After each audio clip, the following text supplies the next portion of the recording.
Good evening, ladies and gentlemen. This is Fighter State of Mind, episode 2. This is the place where no punches get pulled and the real gets represented. This is the most discerning, the most unbiased, the most balanced place for fight talk on the net, maybe even on the whole planet. This is episode 2. Come one, come all. Join the conversation, whether you are a quote unquote casual. I hear that word a lot, casual. Or whether you're a literal cross between, I don't know, Teddy Atlas and Floyd Mayweather. We want to hear from you. So make sure you like, comment, and subscribe. With that being said, I am Silas, Brother Scientifik to you. I'm here with... Yeah. You hear that? That's the Birdman Rob.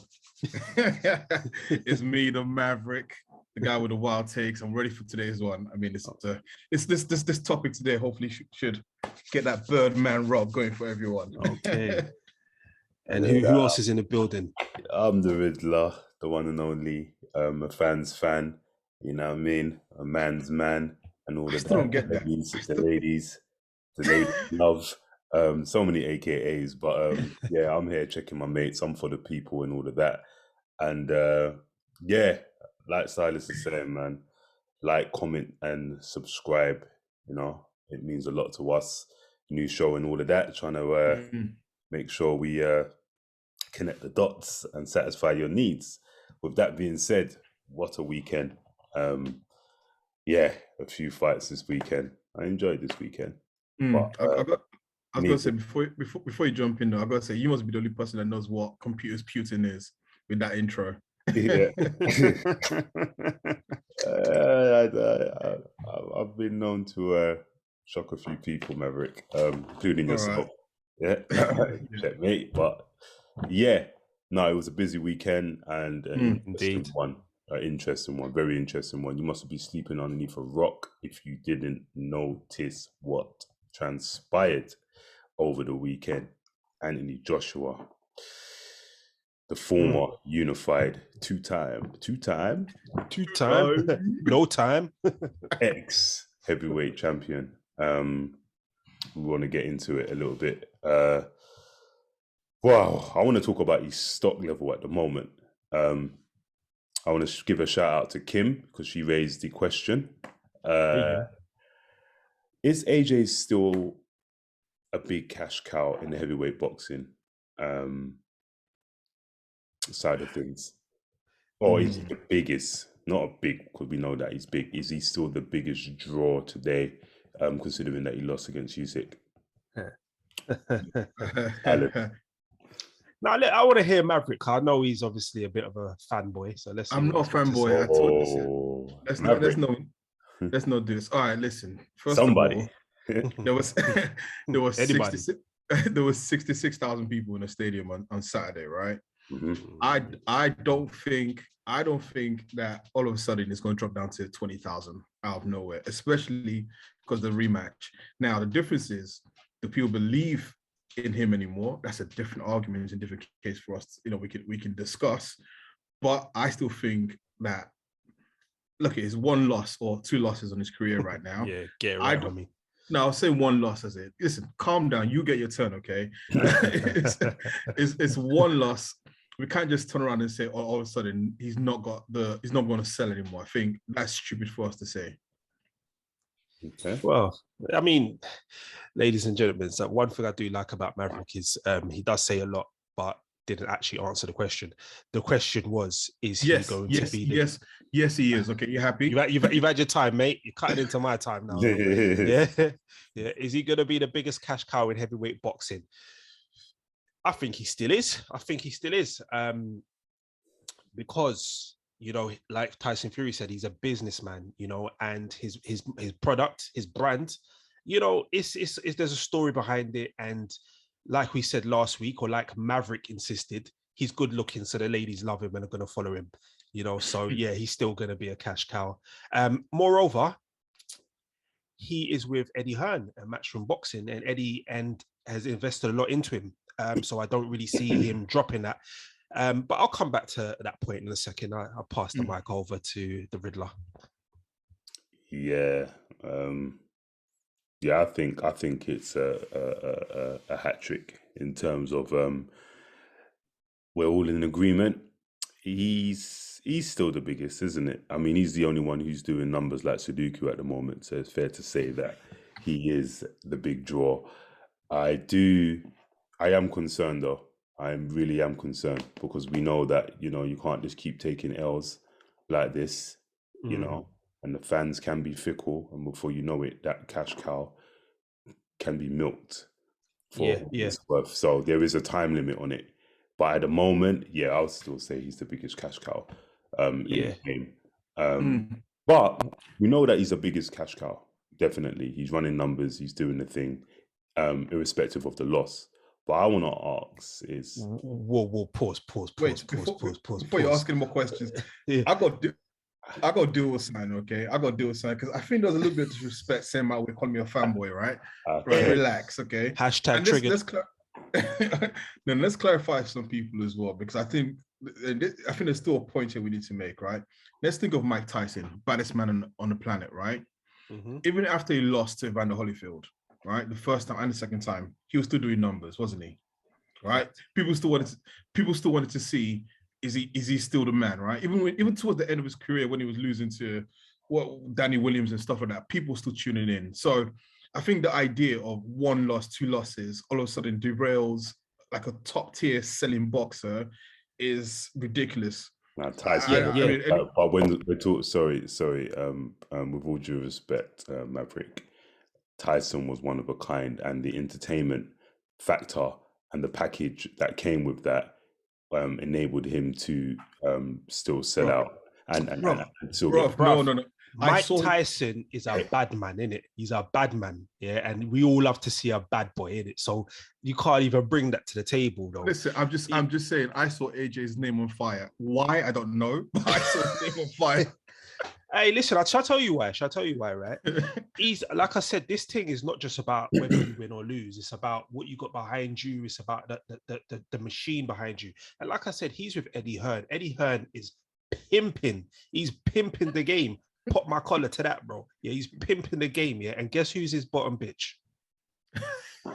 Wow. Yeah? His down ass. Yeah, the guy that is always going to be there. I put so much. You're going to look after these other, you know, streetwalkers for me. Yeah, that's man like AJ. No disrespect, because he's getting his money. But no disrespect. No, I'm just keeping 100. I'm keeping 100. You said a lot there, and then to no disrespect. At the end I'm just saying, innit? Like it might sound bad because I'm, referencing him like he's a prostitute, but really and truly, that's what's going on, innit?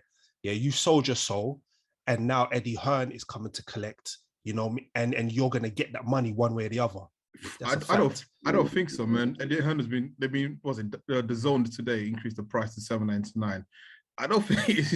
I think Eddie Hearn is looking at his money and thinking, if AJ ain't gonna make that money no more, I need to pimp someone else out. Right, but that's what happens with these the bottom, the bottom thing, that like Riddler said, it's a limited time frame. First of all, listen, just in case AJ wants to sponsor us, the views of Brother Silas and Brother Silas is alone, and it doesn't represent the rest of the fighters. They shook. I ain't shook. You get me? I'm looking for the sponsorship. I'm looking for the sponsorship money. That's all. No disrespect, AJ. I love you still. Pause. With that being said, as I was paused, I'm glad that you finally got that off your chest, Silas. That party in your house must have been off the chain when you left. You must be still partying now. I can just see all the lobster and the crystal pouring. I know you don't drink, but damn, this is crazy. But mate, let me ask you something. Honest, like straight up and down. We've all seen the greats, lose and come back. Your Tysons, your Lewis's, your Evander Holyfields, I could go on. This is part and parcel of the game. Not everybody can be a Mayweather. So I ask you guys this: is AJ still an elite? Yes. Maverick. Oh, well, one more answer. That's new for you. Yes, he is. Just to elaborate a little bit more, because I know Brother Silas is trying to act like he's some mysterious person today. Um, listen, you don't just drop off because you lose one, like I said before, right? And also, I think, and I'm guilty of this, right? People didn't give Usyk the credit of how great a boxer he is, right? Whether he can beat the other heavyweights, that's to be seen, but he's a great boxer and a great tactician, right? So I think, listen, AJ is always going to be elite heavyweight because I still think there's levels underneath AJ, who, you know, the likes of, I don't know, Parker and gosh, Chizoran and so on and so forth. So yeah, I think he's still an elite. Wow, I think Riddler. He's borderline an elite fighter. He's done tremendous things throughout the division. And I have to repeat this again. And I was just speaking to a few people over the weekend. I think we've highlighted it last week. The difference is that the greats that we've mentioned, you know, your Holyfield losing to Bowl, you know, with the exception of Lewis, he came back and righted his wrongs. But certain of these people, they were losing to other titans, you know, and AJ keeps slipping up against. Now, don't get it twisted. Usyk's a you know, tremendous fighter, but we're talking about cruiserweight to coming up to the heavyweight. He should have owned that. You ain't got no business trading and standing in the pocket with me. You ain't got no business coming out in the 12th round trying to knock me out. Like, who are you coming into this division? This is my house. And he didn't own it. Madison Square Garden with Ruiz, he didn't own it. He tried to own it. He tried to, but these are the type of things that will, you know, put that elite, you know, when you're status under question. Yeah, definitely. It'll put it in jeopardy. You cannot be toying around with these type of guys, and you know, you either got to mope them out. If you're struggling with them, then people are going to start questioning that elite status. Styles make fights. Definitely, but you haven't got X amount of. You can't have 3 on 4, and this is the thing. This rematch clause business as well. So what are you going to do? You're going to keep taking L's, and providing that I got a rematch, I can come back and right my wrongs. How many times do we do this? I think AJ, he has the attributes to be able to deal with Usyk, and I think this was a strategic error, because like I said last time, he came out light, trying, you know, which indicated that he was coming to box with a boxer. Trying to be a boxer. Why would you do that? Why? I don't, and you know, I think maybe we can point questions at his team, because you know, I really don't understand, because they were obviously all behind this. So I really don't understand how it got co-signed. You know, who signed it off? I can see the rationale though. Just very quickly, right? Very quickly. If he's got to chase Usyk for 12 rounds, right? You want to be as light on your feet as possible to chase him, and hope that your power still sticks at 240 or 244, which is different to being at 260. So I can see the rationale behind it. I just think, to your point, he's a great physical specimen. Pause. He's not a great thinker in the ring. That's the difference. And I think that got exposed because he didn't. But he does what he's told, though. Exactly, but he's not a great thinker. Like you can see someone like Andre Ward was the best example. Andre Ward against Usyk at the same weight, if they're the same weight class, would have adapted and figured out a way, because Ward is always thinking. I think AJ is a robot. Point, punch, block. And it's funny. It's funny you would say that as well, because in terms of adapting, because okay, fair enough. Even if he did come in lighter, which he did, and I thought that was the wrong tactic also. I wanted him to come, you know, be agile and not that light, but because it was only 19 pounds difference, right? So what I'm saying is this: at 5th or 6th and 7th round, Usyk, it's not like Usyk was running away, bro. Usyk was there in the middle. Yeah, he was there in the pocket to be got. You caught him a couple of times, but you were still gun shy. So you know, it to me, this is worse than Ruiz, because now it looks like, damn, can he beat him? And if you can't beat him, where do you go? All right. Well, I think that being said, like, I mean, I think he can beat Usyk. It was a strategic error, but maybe it's affected him mentally moving forward. Who knows?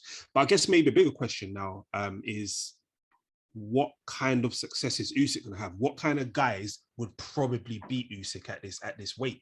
Do you know what I mean? And for me personally, I think somebody like Dana White is going to lean on him, dirty box him up. I think Tyson Fury could choose to do the same, but he could really just keep him at bay with a jab as well. You know, and obviously people say, oh, Usyk and Fury, they're both boxers. No, it's a little bit different. Usyk's feet are super fast. You know, he's in and out. I don't think Fury's the same, but the jab, the reach is crazy. And last of all, I think Wilder would get beaten up. He'll get beaten up for like 11 rounds, bruv, and then just land that punch and it's game over, personally. I'm sorry. How many times you said his name so far? I just need to know. Listen, I'll go with one out of the three names you said, right?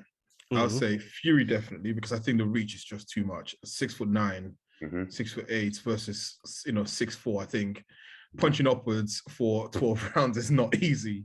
So I think that'll be a big shoulder workout. And I think Tyson and Fury is just skillful, or just knows how to command the ring better. Honestly, then Usyk. Then AJ. Yeah. Okay. All right. I think to your point that you said later on, because he's point and punch. I think AJ. I think if he has the right tactician behind it and tells him this is what you need to do, I think AJ can do it, because I think he's just very coachable, right? Yeah. And I'm going to take away the Wilder, because I think the problem is that Wilder will probably trip over his own feet trying to chase him around the ring. So he'll probably lose because the ref will think he's knocked himself out. So I'll leave it at 2. No respect.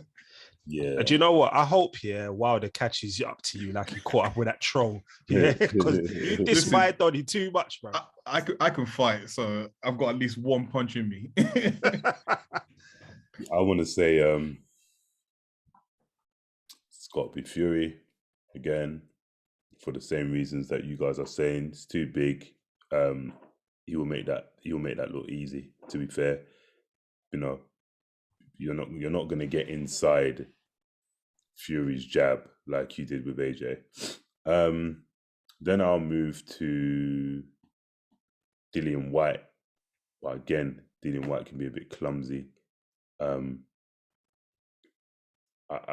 not. You see, Usyk, he's not a one-shot knockout artist, but I think with enough shots, he could wear Dillian White down. It's too cumbersome for me. I still feel that. I don't know.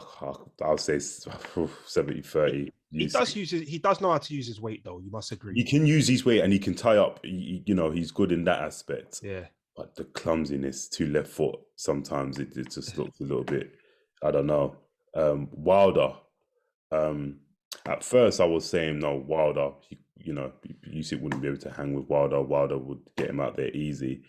But after watching the fight a few more times, I feel that Usyk will be out of range, meaning that he'll be up close to him, and Wilder couldn't deal with that.